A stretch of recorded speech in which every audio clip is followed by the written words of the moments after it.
ಎಲ್ಲ ಮಾಧ್ಯಮದವರಿಗೆ ನನಗೆ ಇವೆಲ್ಲ ಬರುವಾಗ ಹಿಂಗೆ ನಮ್ಮ ಇವ್ರು ಕೇಳಿದ್ರು ಸರ್ ಒಂದು ನಿಮಿಷ ಮಾತಾಡ್ಬೋದು ಕೇಳ್ತಾರೆ ನಾಗ್ಬೋದು ಅದಕ್ಕೆ ಹೇಳಿದೆ. ಅದರಿಂದ ನಾನು ಹೇಳಿದೆ ಏನ್ ನಾಗಮಂಗಲದ್ದು 1 ವರ್ಷ ಮುಂಚೆ ಇತ್ತಲ್ಲ ಸರ್, ಯಾಕೆ ಇವ್ರು ಇದು ಮಾಡಿಲ್ಲ, ಪ್ರಿವೆಂಟ್ ಮಾಡಿಲ್ಲ? ಅಲ್ಲಿ ಯಾಕೆ ಇದಾಗ್ಬೋದಾಯ್ತಲ್ಲ, ಅಲ್ಲಿ ಒಂದು ಕೋಮು ಇದಿದೆ ಅನ್ನೋವಾಗ ಇನ್ನು ಇಂಟೆಲಿಜೆನ್ಸ್ ಇಲ್ವ? ಅಲ್ಲಿ ಕಲ್ಲಿಟ್ಕೊಂಡಿದ್ದು ಎಲ್ಲ ಅಲ್ಲಿ ಒಂದು 50 ಜನ ಪೊಲೀಸ್ ಹಾಕಿದ್ರೆ, ನಿಮ್ಗೆ ಉದಾಹರಣೆ ಹೇಳಿದ್ರೆ ಹಾಸನದಲ್ಲಿ ಒಂದು 25 ಕೋಟಿ ಆಸ್ತಿ ಬಿಡಿಸಕ್ಕೆ 500 ಜನ ಪೊಲೀಸ್ ಹಾಕಿ ಬಿಡಿಸ್ತಾರೆ. ಸರ್ಕಾರಿ ಪಾರ್ಕ್ 500 ಕೋಟಿದು, ಅಲ್ಲಿ 25 ಕೋಟಿದು, 500 ಜನ ಪೊಲೀಸು, 10 ಜನ ಸಬ್ ಇನ್ಸ್ಪೆಕ್ಟ್ರು, 4 ಜನ DYSP ಹಾಕಿ ಪ್ರೊಟೆಸ್ಟ್ ಕೊಡ್ತಾರೆ. ಇಂಥವ್ ಮಾಡಕ್ಕೆ ಏನಾಗಿದೆ ಸ್ವಾಮಿ ಅಲ್ವಾ? ಇವು ಸುಟ್ಟ ಹಾಕಿದ್ರಲ್ಲಿ ಏನಾಯ್ತು ಇವತ್ತು? ಪಾಪ್ತವ್ರು ಇವತ್ತು ಬೀದಿ ಪಾಲಾಗ್ಯವರು. ನಿನ್ನೆ ಹೇಳ್ತಾ ಇದ್ರು, ಒಬ್ರು ಮುಸ್ಲಿಮ್ಸ್ ಹೇಳ್ತಾ ಇದ್ರು ಅಲ್ಲಿ, ಸರ್ ನಾನೇ ಗಣಪತಿ ದುಡ್ಡು ಕೊಟ್ಟೆ ಸರ್, ನಮ್ಮ ಅಂಗಡಿ ಸುಟ್ಟ ಹಾಕಿವ್ರೆ ಅಂತ.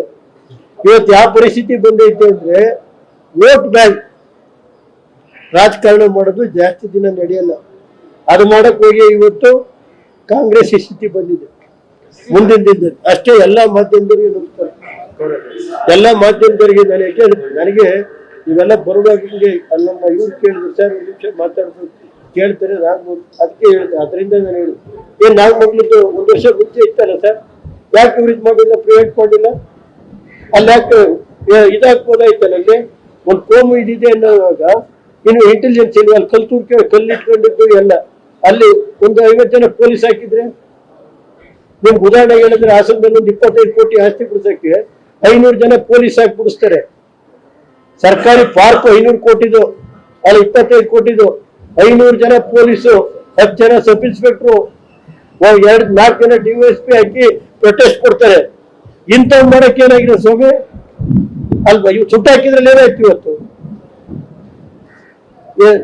ಪಾಪ್ತವ್ರು ಇವತ್ತು ಬೀದಿ ಪಾಲಾಗ್ಯವರು. ನಿನ್ನೆ ಹೇಳ್ತಾ ಇದ್ರು, ಒಬ್ರು ಮುಸ್ಲಿಮ್ಸ್ ಹೇಳ್ತಾ ಇದ್ರು ಅಲ್ಲಿ, ಸರ್ ನಾನೇ ಗಣಪತಿ ದುಡ್ಡು ಕೊಟ್ಟೆ ಸರ್, ನಮ್ಮ ಅಂಗಡಿ ಸುಟ್ಟ ಹಾಕಿವ್ರೆ ಅಂತ.